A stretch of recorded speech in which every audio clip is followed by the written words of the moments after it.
there. Welcome to the podcast. I'm so excited for you to meet my friend Kelly May. She is from CEL.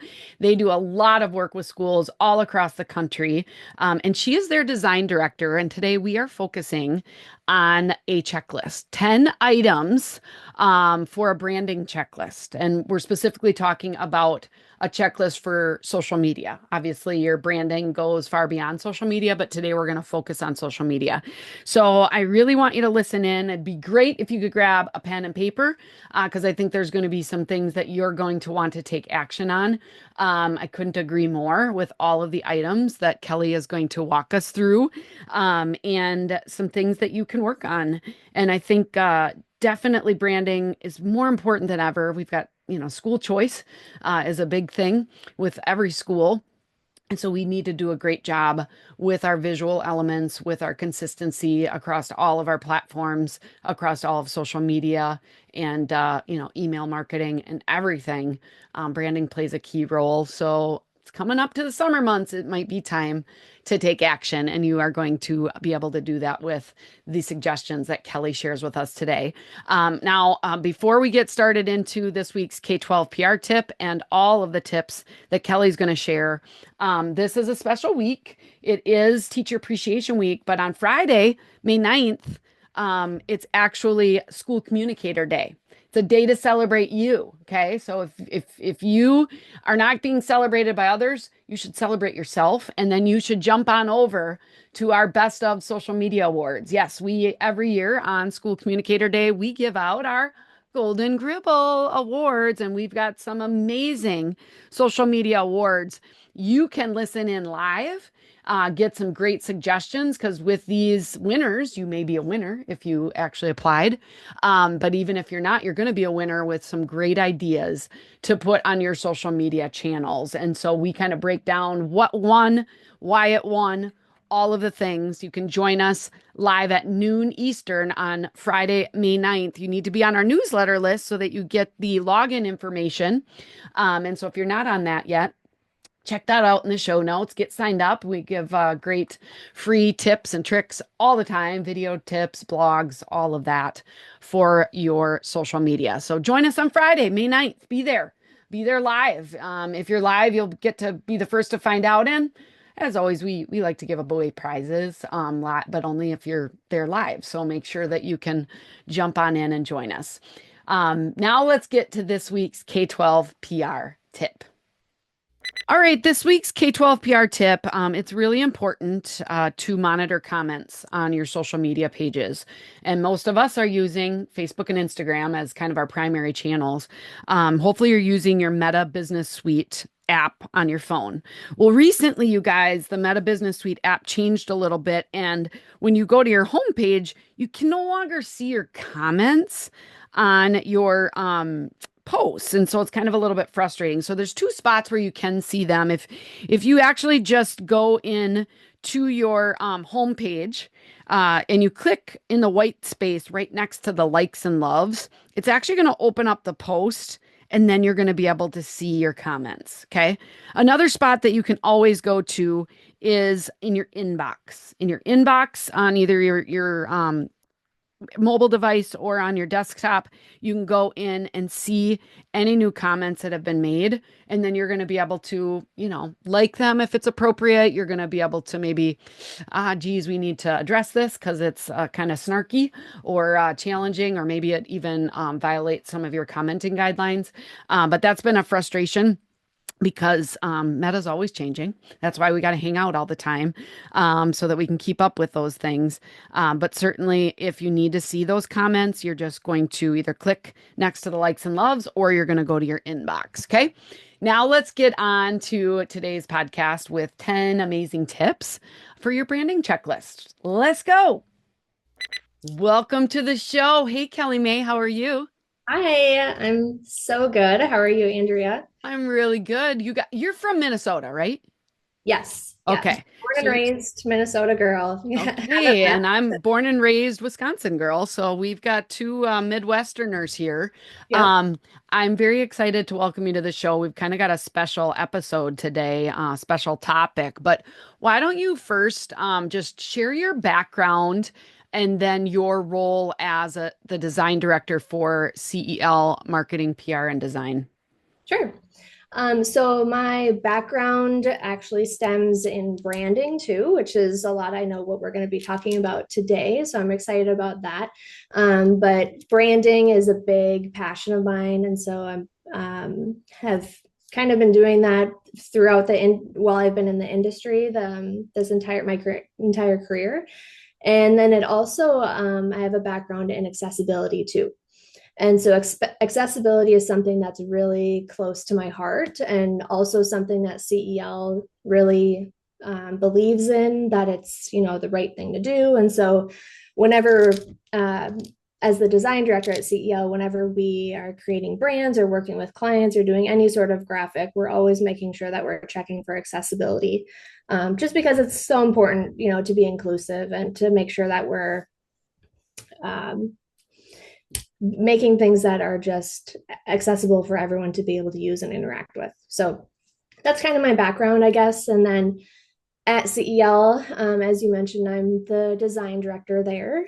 And uh, I do a lot of branding at CEL, and that's, where my passion lies. Of course, I do other things too, like, small pieces like a print piece or ads on social media or ads in Google.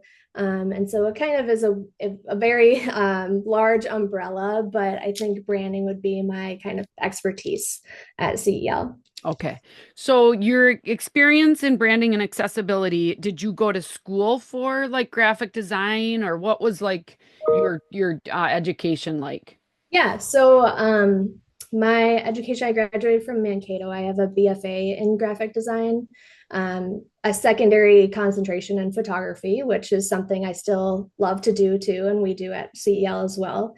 But accessibility has kind of come throughout my experience and has become a passion along the way. It wasn't really something that was as talked about as frequently when I was in school. But I'm really glad that it's becoming such, a bigger topic, because it is important. But yes, my education is in graphic design. Okay, awesome. And how long have you been at CEL? 5 years. Yeah. Okay, I awesome. was a COVID hire. So Oh, yeah, it was that was an interesting time, and for everyone. So I can't believe it's been 5 years since then already, but yeah, it's 5 years. So awesome. Well, happy anniversary. thank Certainly you. a time that many of my listeners probably got into school PR as well, just because it was the need for schools. Now, CEL does a lot of work with a variety of different companies, but when it comes to schools, like what are the main ways that that CEL works with schools? Yeah, so a lot of different ways. Like I said, I do a lot of branding with schools, whether it's an individual school itself and they need a new mascot update, or they need just a refresh on their brand to make it more lively and kind of increase that pride. Or maybe we are doing branding for an entire district, and creating the unity that they want within the schools, and kind of capturing the different schools and how to bring them into the brand. That's a lot of things that we do with the district too, creating consistent messages and a consistent voice for them. We also work with schools on their websites. So if I know a lot of schools use Final Site, and we're very familiar and work with that platform. We also can work in other platforms as well, but Final Site is a pretty prominent one. We do enrollment marketing with schools. It's a time right now where school choice is a big thing, and so making sure that the enrollment marketing is something that captures the school's audience and captures the family's attention and makes them want to enroll and learn more about the school. Um, we do ads, we do billboards for schools, really you name it, and we do it. But those are kind of just some high level things, I think, that we Okay. help with. Okay, awesome. I love it. So lots of ways that you can serve schools, and you serve schools all across the country, Yes. maybe even internationally. Yeah, we are all across the US. And I love that part of it. You know, even though I'm from Minnesota and I've never lived anywhere else, I love being able to travel to schools in different states and kind of check out the town, see what they're all about. And that part is so important too, just because we really get a feel for um, how the town is unique or how the school is unique. We get a tour of the schools, and that is so fun to me. You get to see the kids and interact with teachers and the principals, and Zoom is great, you know, and we can do a lot of what we offer for our clients through Zoom if we need to, but we love to visit other states, you know, if possible. So you guys do so much work with schools, but today our focus is really going to be building a branding checklist. You really are a branding expert. I've got a lot of folks listening that are responsible for branding at their schools, and it's always a little bit of a struggle. So you shared a list of 10 items with me as we prepped for this talk, and my audience, oh my gosh, they love checklists, Kelly. So before we get started, just branding and why is it so important for schools? Yeah, I think it's so important for schools, not only just in general, but their social media too, because it'll help create that strong presence that they are looking for on social media. Having a consistent identity with some of the things that'll go through in the checklist is so important, because that'll in turn have a connection with their family members, the community, and then that'll end up making uh, just more pride, more engagement, and in turn, it'll help resonate with the community. So, I mean, there are a lot of reasons why branding is so important, and we'll get into some of those. But I think high level, it's just about creating that strong, consistent voice and identity with their social media presence. Yeah, and it's not just a logo. It's more than that. And so Yes, we're yes. gonna kind of dig into that. So let's get started with the checklist and just kind of go 1 through 10. If you can kind of just explain these and then I'll ask some questions maybe along the way for people to be thinking about. And obviously it's a comprehensive discussion and project. And if you've ever been involved in a branding or rebrand, for those of you listening, you know how kind of strenuous it can be, and it's Mhm. more than colors and that logo. So just Yeah. get us started with the checklist that you put together. Yeah. So there's a lot that goes into when thinking about a brand. And specifically, I'm going to talk about social media because that's why we're here today. But the first thing on the checklist that I have, and this is all about creating that consistency, which I mentioned before, and really having your personality of your brand kind of shine through with your social media presence, which in turn will just create a connection with your audience. So the first one is having a branded cover banner. I'm sure we all know what that is, but it's the graphic that goes on the top of your social media page that has that banner at the top. I always love to see when schools have their tagline on there, or they have photos of kids. Having just a photo is great, but I really encourage schools in particular to incorporate some more brand elements along with those photos. And so maybe you have a really great photo of students or a teacher or some sort of interaction there, and you pair it with the tagline, or you pair it with some colors from your brand or patterns or shapes. And so that can really just start to, right away, when someone visits your page, starts to showcase your brand's personality and really what can that person expect when interacting with your school or with your district. Yeah, and so many schools are still unfortunately using a picture of their building. And now some of you have a really cool new building to showcase, okay? But showing a picture of a building versus showing your students or your staff with a tagline, with those branding elements, I mean, it's that perfect opportunity. Instagram does not have a cover image, but Right. Facebook, LinkedIn, Twitter X, YouTube, most of those channels do. And so, I know you guys create, do you have a favorite right now of a client that you've worked with that I can link to as far as an amazing cover banner? Oh, I'm I don't know putting you on if this. I can pick a favorite, that'd be Yeah, um yeah, so I think we have we'll some. link at least one, Kelly, in the show notes, okay, after this. Just for to give you guys some examples, but this is something that I totally agree with that you need to and make sure it's current. If it's from 2018, those kids that graduated may be teaching at your school right now. Mhm. So Yes. but that's a great number one.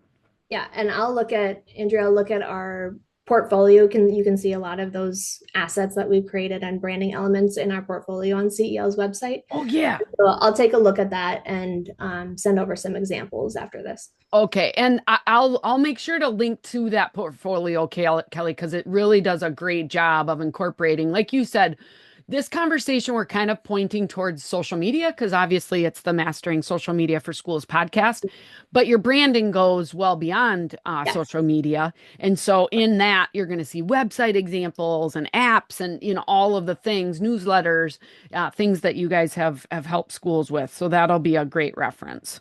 Yeah. Okay, number Some two. fun. Number What's two, scalable logo is really important. So a lot of times I see schools, they'll use the full logo, which it's not the worst thing in the world, but they'll include the text and the image and try to fit all of it in there. And we really have to be mindful about having a logo that scales well, because when you see it in a post, that little bug or that little profile picture gets so small that you're not going to be able to read the text anyway. And so I really encourage our clients to just take out that symbol from the logo and use that as your profile image, because the text of your school's name is going to be right next to it anyway. So you don't need to worry about having the text as part of the image because it'll be always right next to that symbol. Um, awesome? there are a lot of ways to that we help with simplifying logos or just modernizing them, and that's maybe a larger topic for another day. But it is important too that whenever we're creating logos or using logos, that they can be scaled to that really small size like you see on social media, or really large like you see on a billboard. Right. So Perfect. I love it. And yeah, most people are looking at social media where? On their cell phones. And so that makes that little dot even smaller than when it's on your desktop and you're maybe, updating something or looking at it. So exactly. I love it. How about number three? Number three is creating consistent brand elements for recognition. And so that would be things in your brand like consistent fonts that you might be using, consistent colors. Not every red is, the same red. We all know that, but just creating a little style sheet for your brand that you can reference, or if you have multiple people in your team that create things for your brand that they can reference it to. So you're always creating that consistent presence.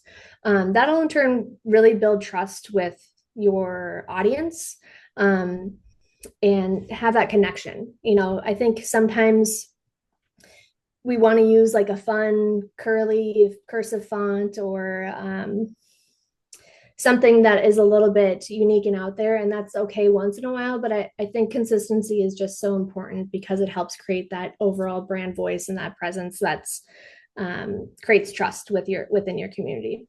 Yeah, I was just going to grab my book. So, I wrote a book, Social Media for Schools. Of course, CEL is referenced in there. So Washco, they did a lot of work with them. They're one of the case studies here in chapter 8 on graphic tips and templates.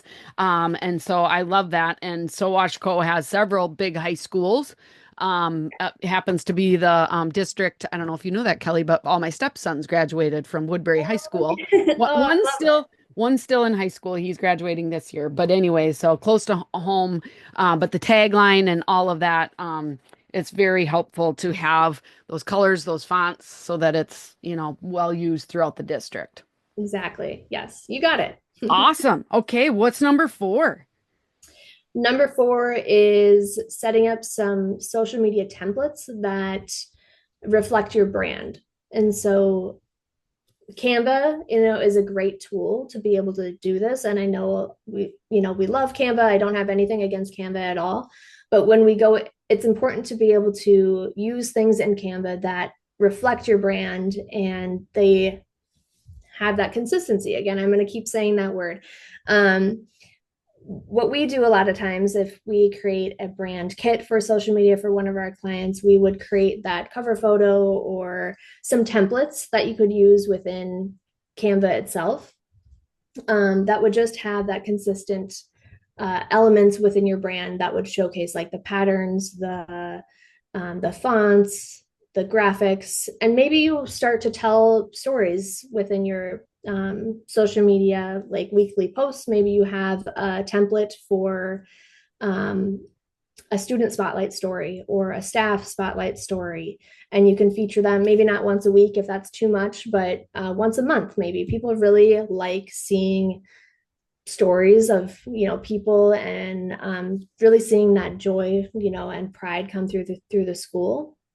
And so I think having that template just makes your life easier in the end too, when you're creating these posts, because the work is already done for you. You don't have to create it from scratch every single time. You can just plop in a photo of the student you want to feature for that week or that month, and then your audience starts to get used to seeing that too. And so that in turn also helps, because it's something that they recognize and be like, oh, what's the student spotlight this week, or what's going on at this school. And so that helps as well in that case tell that story. Yeah, and if you don't have these templates set up, it's you're listening to this on May 5th, and we all know what happens in like April, May, June. It's just like a whoosh and it's done. So Yeah. maybe this is one of your summer projects, you know. And I'd recommend if you're listening to this live that you come back and listen to it. Probably take some notes on all of these, 10 items that Kelly's recommending. But number 4 with those social media templates, that's something maybe you can take some time this summer to then create that's going to make next year so much easier Yes. when you need to make those posts. So that's a great recommendation. How about number 5? And I will just add one thing to that quick is another idea, I guess, we have is sometimes we create for our clients is student spotlight or staff spotlight, but you could also create a template for like an announcement. So if you have a snowstorm and you need to put out something really quickly, having an announcement template, um, just so you have that urgency and you don't have to think about things, you can just put it in there with your text and your brand, can make your life a lot easier too. Yeah, definitely. Love it. Number 5, setting up a brand kit and social media. I mean, I talked about templates a little bit, but you can go a little bit further and set up the brand kit within Canva. I know a lot of schools love to use Canva. And so having that brand kit will be a lot easier for you to pull elements from within Canva. Like you can upload your fonts. If Canva doesn't have your font, a lot of times, with the school accounts, you can upload your own brand font to it. You can upload your patterns and your colors. And so everything will be right there for you within your Canva brand kit. So you don't have to upload it or think about it or um, find it, on your server or wherever you keep your logos. It'll just be there and ready for you to use. So I think that's something that's really helpful to set up. Love it. How about number 6? Number 6 is making sure that your brand is flexible enough and has those elements for you to work with. And so, a lot of times we see or work with schools that have just a logo and maybe one color or two colors, and they don't really have much else to work with. And so it's really hard to showcase the school's personality if you only really have just a logo and a few colors to work with. And so what we like to do is we call it like a brand expansion with schools, and we'll take their mascot or some of the things that we're currently working with, like their colors, and see if we need to expand upon them. Maybe they need a couple extra colors, or maybe they need some patterns to really showcase that pride and that energy in their school, or maybe some texture elements. And so I think the more that you can build out your brand and have some of those assets that will make it consistent when you're using your brand. It'll just showcase that your school's personality so much more and just have that lively, vibrant feeling that we all want from our brands. Yeah. I just notice, and it brings me back to like, I'll see a semi going down the road and just the font that it's written in, I know it's McDonald's. Like it doesn't even say anything about McDonald's or doesn't even have to say anything about French fries or, a milkshake. And I know that it's McDonald's. And, Yep. some of you may think, well, you don't have to do that for your school, but yet you do because it's so visual. Social media, people are scrolling, scrolling, scrolling. We want them to recognize things that are associated with our school because luckily a lot of people care about what's happening in your school and you want to be able to stand out. And so, and I also love this just Kelly, because like you and I are probably on such a spectrum. Like I am so creatively challenged when it comes, like I know what I like when I see it, but I can't create it. And Canva is a great tool, but in Yes. the wrong hands, it can do a lot of damage. We've seen those things. So, just like what you said of that brand expansion with patterns and textures, I Mhm. think it's just going to take you to the next level and make your graphics and the things that you end up creating so much more cohesive and easier to recognize and ultimately easier to create once you have them. Yeah, and I am not saying don't use Canva. Yep. I'm saying use it. You know, it's a great tool and it's makes it so much easier for a lot of our lives. But when you have some of those elements created, you can plop them into existing templates. You know, if you really want to use a template from Canva, you can put in your pattern, you can put in your fonts or change the fonts and the colors, and that alone is already going to help increase that recognition.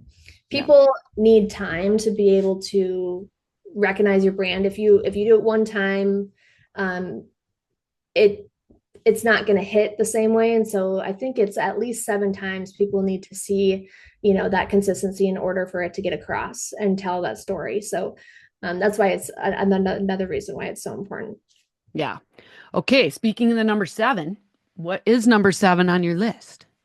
Number 7 is checking for accessibility within your brand. Um, as I said, I have a background in accessibility, and that's something that we always at CEL we always make sure that we're checking for. When it comes to the design elements within your brand itself, we check for things like color contrast within the colors. So that means if you're using a yellow font on a white background, likely that won't pass for accessibility. And I'm going to back up a little bit. Accessibility, for those that don't know, is making sure that your brand has elements for all to interact with. So if someone has a vision impairment or they're colorblind or some sort of a vision disability, that they'll be able to interact with your brand in the way that you intend or to the best of their ability. And so making sure that color contrast is um, a focus within your brand colors is something that's so important because it always surprises me with how many people we may be disregarding if we don't check accessibility. I think it's 1 in 4, 1 in 5 people in the US have a vision impairment. And so that's a big portion of your potential audience that may not be able to interact with your brand if you're not checking for accessibility within your color palette. So Okay. Perfect. I like it. All right. Number eight. number 8 is branded hashtags. Um, this is a fun way to, I think, just create pride. And so they can be really fun hashtags that you create. And I would just say, pick just a few. You don't want to use too many, but just pick a few that you can consistently go back to and maybe tell a story or show the pride within your school. And that can be something that people interact with. And so it's a great way to just not only show the pride, but think also in turn increase the pride overall and kind of just help boost that energy and that liveliness within the schools themselves. Yeah, definitely. I think that's key, and I think it's really important that you talk about a few versus 10, because I think when you have 10, it's like people are like, what hashtag do I use? Because remember, hashtag's going to be used by you, the brand, but then you ultimately want other people to use your hashtag in their posts, so that the storytelling continues. So, I definitely have seen schools make mistakes. And so if you're thinking, gosh, we have too many hashtags, or also our hashtag changes every year because we have a different, focus, it can work. But how powerful would it be to have that one stronghold hashtag that follows you year to year to year that you can put on clothing, you can put on billboards, you can put on social media to help you build that brand. Okay, how about number 9? Number 9 on the branded checklist is making sure that you have a photo library to pull from. So I love when I'm working with a school and they have a photo library bank for me to work with if we're utilizing or creating graphics for their brand. But it's really about showing faces. People love to see, other people's faces when you're scrolling through social media. I think generally those tend to get the best interaction, and likes and things like that. And having a photo library, you don't have to, you know, hire a professional photographer every single year or every single month, but just making sure that you capture what your school offers. Go into a classroom and take a few pictures of students doing a science activity or students interacting with each other or with a teacher. That can go a long way in just showcasing your school's personality. And so when you have your families interacting on your page, they'll really start to get a feel for what the school offers.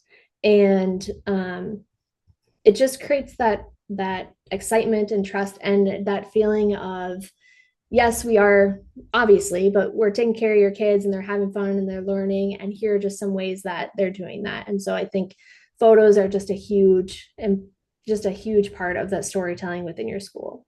Yeah, absolutely. And we made it to number 10. What is number 10 on your branding checklist? Number 10, going back to accessibility, not within your brand itself and checking your brand elements, but accessibility when it comes to posting on social media. So we'll check for color contrast again, but if you are posting an image, you want to make sure that you are using alt text with that image to make sure that someone that does have a vision impairment or is using a screen reader can interact and understand what the post is saying. If you're using a video or a reel, making sure that you have captions on as well. So you have just more of that inclusiveness tied to those posts and that people can interact with them and understand the meaning behind them. Awesome.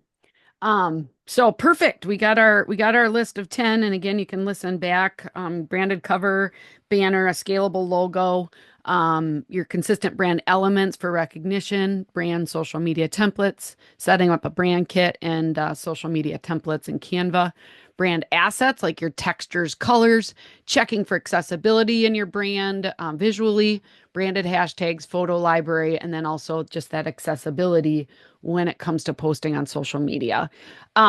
We've talked about a few things because I brought a couple of them up as well, but what are some of the common pitfalls you see schools making when it comes to branding once they've done the work on the checklist?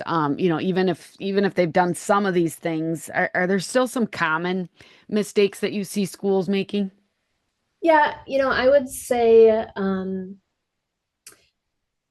using templates, I said this a little bit before, but using Canva templates that don't reflect your brand, it's something that I think could be a mistake that you're using. You can always edit them to make them more reflect your brand better. And I think also not capturing the stories and not capturing the energy and the pride within the schools. Sometimes schools focus on there's a lot of people are busy, there's a lot going on, and so um, on we'll post on just announcements or not post as frequently. And so I think the more that you can tell that story of your school, the more that you can have that engagement and just showcase what's going on, showcase the students, showcase how much fun they're having. I think that is so important and something that, we all get really busy. And so something not to forget is just to make sure that you're showcasing and telling those stories because people love to see and love to hear them. Hmm. And this might tie into kind of my final wrap-up question, but if you could share like just one thing as your best social media tip, what do you think that would be? I think my best tip would be authenticity is Yeah. key. Yeah, it's your school's social media is an extension of your brand. And so that consistency, that authenticity is key. And as having a strong, consistent brand in social media will build that trust, that pride, a deeper connection with your community. And um, I just think that every post on social media is an opportunity to showcase and live your brand and tell those stories. So that would be my biggest tip, I think, is just being authentic and being yourself and Yeah. having fun with it. Yeah, and I think, you said it well in that, a lot of schools, they're not sharing enough. They're just sharing information.